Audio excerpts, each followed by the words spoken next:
Today's youth need teachers, volunteers, and most of all, well, they need you. I'm Doug Edwards, and I'm going to be talking with real youth mentors and students to give you the knowledge you need to be the best youth worker possible. This is Youth Worker on Fire.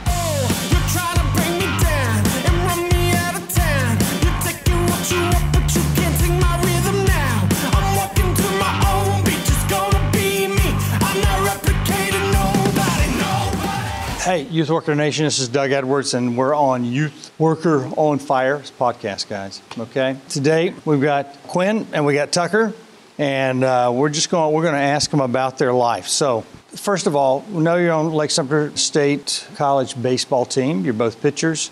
Sophomores this year? I'm a sophomore. Sophomore. Freshman, okay. You came here because you're on scholarship, right? So he sought you guys out. Get us up to date from where you're from, how you got here, what this school year's been like for you. Well, my name's Tucker Smith. I went to Leesburg High School. I was born in the Panhandle, so I came here when I was 8. Coach Billings was actually my coach my senior year, but I signed here when Coach Jonathan Holt was here. Oh, yeah. Or Josh Holt, my bad. Yeah. I'm a pitcher, as you said. I have 2 brothers. They're both in the military. One's in the Army. He's 27. One's just joined the Air Force. He just turned 26. This was really the only place I had a full ride offer, so of course I was going to take it, being that I could live at home and be around my family because I'm a big family-centered guy, and I go to church in Wildwood. It was just the right fit for me, I feel. So. My name is Quinn, and I'm from Maitland, Florida, and I attended Orangewood Christian High School. I came here to Lake Sumter because I felt Coach Billings actually really cared about his players, and he really wanted us to get better. And it wasn't about just his own team and how he was going to win games and stuff like that. He wanted not only to develop players, but he wanted to develop more of a team bonding element where everybody came together and that it wasn't just everyone for themselves. So that's mainly why I came here. You know, school. Freshman year, it's a little tough, not gonna lie, but I'm pushing through it. I'm making good grades, so hopefully I continue to do that in my future. I wasn't always like a Christian. When I was 13, my travel ball coach, Vic Ancinelli, actually started me on this whole journey. He was the first guy that introduced me to it, so it was kind of cool because not only did I start my journey right there, but I also started it with, I think, 10 other guys. We all came to know the Lord that one night. So, you know, it's not always been easy with my relationship. I don't think anybody can ever say it's been easy. It's always battles and stuff like that. But, you know, you just got to stay confident in the Lord and what he has in plan for you. And his plan took me to Orangewood Christian High School, and I enjoyed it all 4 years there. It kept me close to the Lord, and it kept me just learning and learning more. And it was just like a good community to even just express myself in and not be afraid of who I am. So tell me this, guys. You Quinn, kind of touched on a little bit, but who is that one person in your life? And you can talk about your mom and dad because I'm sure they've had great influence on both of you guys.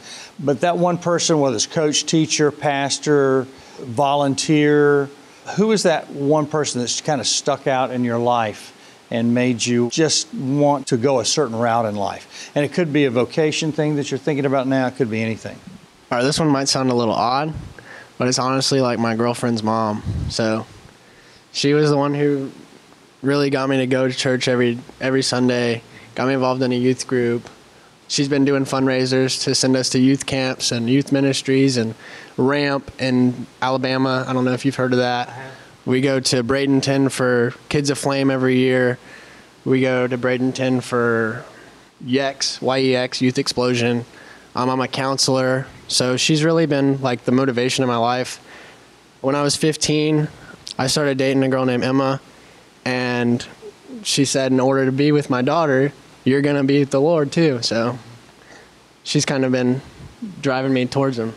Good. As I said, Coach Vic Ancinelli, it was kind of like I just wanted to be on this travel team. I heard many things about it. They always are winning. They were in the Elite 32 the year before, and I was just excited that I got this opportunity to go try out for his team.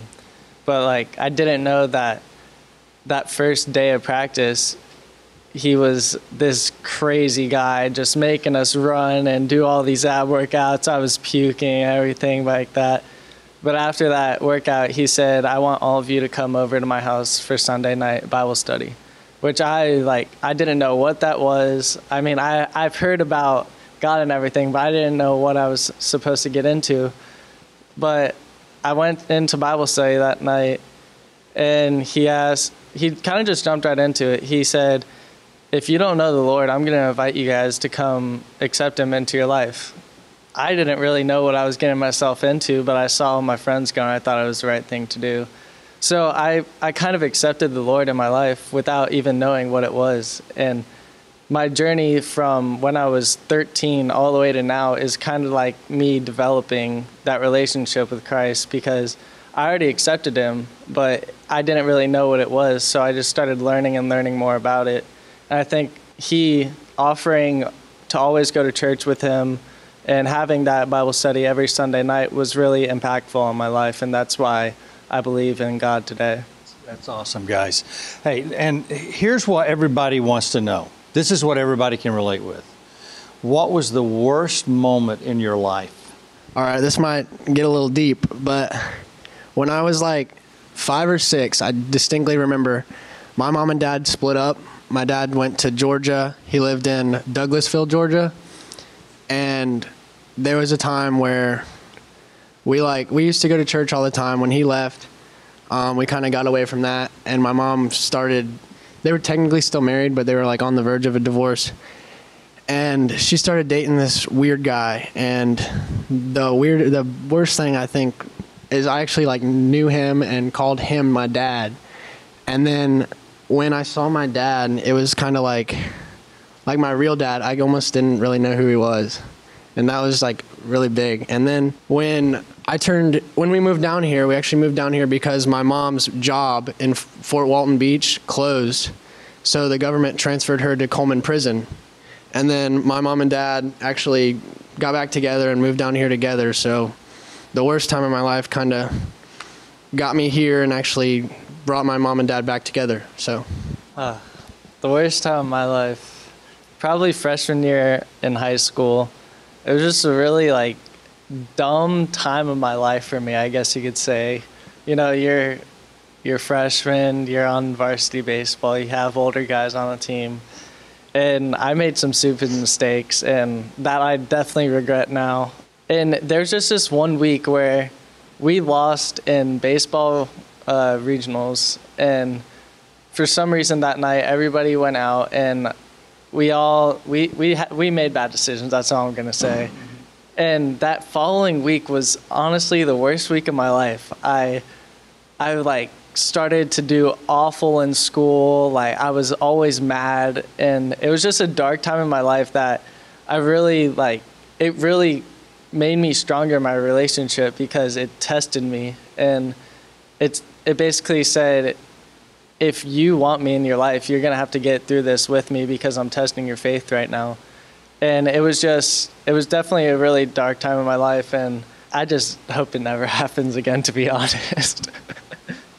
The dark times in our life, the worst times, everybody goes through them. Everybody. And so that's why I would like people to tell that story, because that's part of their life. Because there's people that when they hear that, they go, oh, yeah, well, I remember, yeah, that happened to me. Because if it happened to you, then it's happened to somebody else. And that's why I do these interviews, because I know if I believe somebody needs this interview, there's 1,000 other, 10,000 others that need this interview. 1,000 others, 10,000 others that relate with what you guys just said. So let's talk baseball for a second. And let's what is your best moment in baseball ever? My best moment in baseball ever would probably just have to be being able to play at college level, honestly. I mean, I've had a lot of experiences with baseball, so I can't really say one that truly just comes right to my mind, but it's been a really huge blessing to just be able to say that I'm going to play here, and I've already had potential to play at other schools, and basically I know I'm going to go to a 4-year level too, so it's just a big blessing on me. So my best moment in baseball actually goes all the way back to Little League. It was my major league year in Little League when I was 12 years old. And my grandpa had been coming to my games. You know, he's getting older, so we try to get him out as much as he can. And he came to, I think, 6 of my games that year. And all of a sudden, I just took off. I was hitting bombs left and right. Every single time he came to a game, he had to go to the bathroom. And every time he went to the bathroom, I hit a home run. And so he never saw me hit a home run until this one game against the Cardinals. They had awful jerseys. It was all red. They had red pants and red jerseys. And he was sitting there in the stands, and I hit a home run, and I looked up, and I saw that he was there, and I saw his big smile. So it was definitely like an awesome moment for me in the game of baseball, and it just really showed me that, you know, baseball is more than just a game. It brings people together, and it puts a smile on people's face. You know, that is a big deal. And you guys both are talking family and people that, you know, family is one of the most important things in life, okay? And it will be for the rest of your life. When you guys have your own family, you know, above everything else, you might want to do all these other goals and everything, but if you love your family, you're going to end up, that's going to be the center of your world, right? And so one thing that you would tell people going into college, and if you could tell seniors that are going to graduate this year and they're going to go away to school, what's one thing you wish somebody had told you and that could help them? I wish somebody told me that you really need, I mean, I'm a 4.0 student, but you definitely need time management. I try to get all my work done throughout the week, so my weekends are free. Definitely schedule your classes to the best of your ability, because in high school it's a lot different. You go to class from 6:30 in the morning to 2:30 in the afternoon, where college you only have classes on a Tuesday and a Thursday or something for an hour and a half each day. And just do everything timely. Like, just make sure you are very time organized and everything like that.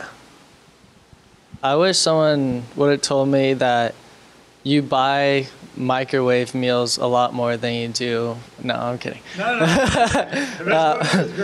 No, I wish that someone told me that you need to take personal time in college. It's just unhealthy if you go home and you hit the books like Tucker does. It's unhealthy. I leave my weekend. I go to Disney every weekend. I just wish someone told me that you can't just keep pounding your head with homework and more homework and more homework, because it's unhealthy, and you get stressed out over it, and then you have no time to do anything else. So you just need to create time for yourself and not focus. You need to focus on school, but don't make it to the point where you can't even do anything else, because all you can do is be concerned with the amount of work you have. Both those things are awesome, because time management is huge and very difficult in college. And also this whole thing with taking time for yourself. Man, I went to Appalachian State. Your coach knows about that, because I think we just beat them all the time in baseball. But he's not in here, is he? You got to smell the roses. The most successful people in the world say you've got to plan as much time to rest and exercise as you do to study and work. Isn't that crazy? Two of the most successful companies in the world, one is Google and the other is Southwest Airlines. They have a party often. Isn't that something? Because they want to make their employees happy, because they know if they can get them happy and enjoying being with each other, then their business grows better and people just want to stay. And so both of those points are just really important. Now tell me, this is your last thing. What do you wish they would do differently to make you want to learn? Well, college, I wish that we actually did work in class. You get to class and they just lecture for an hour and 20 minutes and you feel like you just didn't really accomplish much, and then you still have to go home and do 3 hours of homework and turn it in online.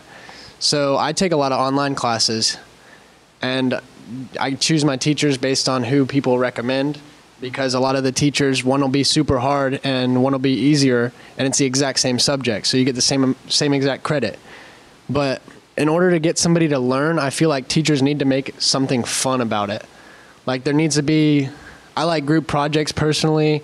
I like doing presentations. I like things like that. I'm a kinesthetic learner, so I need movements, and I like doing things hands-on. I like labs. So I think a way to get kids to really enjoy learning is to make something fun about it, do something. Everybody thrives off of like competition. Yeah. So if there was some type of competition, extra credit, of course, kids are going to try to bump their grades up anytime they can. So if there's some type of incentive, I feel like that'd be a really good opportunity to get kids to learn. The number one thing that both high school and college teachers should do is I feel more engaged in the class when the teacher builds a relationship with you. Because if the teacher doesn't even know your name and they question, is he even a good student, it doesn't make you want to succeed, not only for them, but like for yourself. So I think that the most important thing for me would be, I love it when I have a good relationship with my teacher, when I walk into class and they can have a conversation with me and they know what I like to do on my weekends. And, you know, it's hard to do in college because professors have so many students and so many students that they don't even really know because half the classes are online. So I think that the most important thing would be to build a relationship with your students. Well, I've got to ask you this one thing because you just brought that up. What do you love to do on the weekends? Personally, lately, I've been watching Grey's Anatomy. I'm on season 12 right now. I almost caught up on Netflix. But I do go to Disney a lot, just about every Friday night, because we practice around 12, and then we're done around noon or 2. So I go to Disney from like 5 till close, and then Saturdays I go, Sundays I go to church, do homework, watch a little bit of TV. So I'm pretty much just laid back. I don't really do a lot, but I still make the best of my time, I feel. Besides sleep, I like to go fishing. I think it's a good therapy almost for me, you know, because spending time out on the water, you're not trying to do math equations in your head. You're not trying to figure out how you're going to get to 1,000 words on this English paper when you're only at 800. So I think that it's a good way for me to just focus on something other than school and baseball. And it's just fun to be out there. I usually go fishing with Bryson, and we just have a good time and always rip lips. So. All right, guys, that's great. Youth Worker Nation, you heard some things from some college baseball guys. Got a couple more we're going to bring in here. Tucker, Quinn, thank you.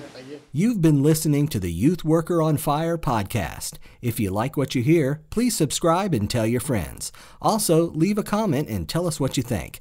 Stay tuned for more informative episodes.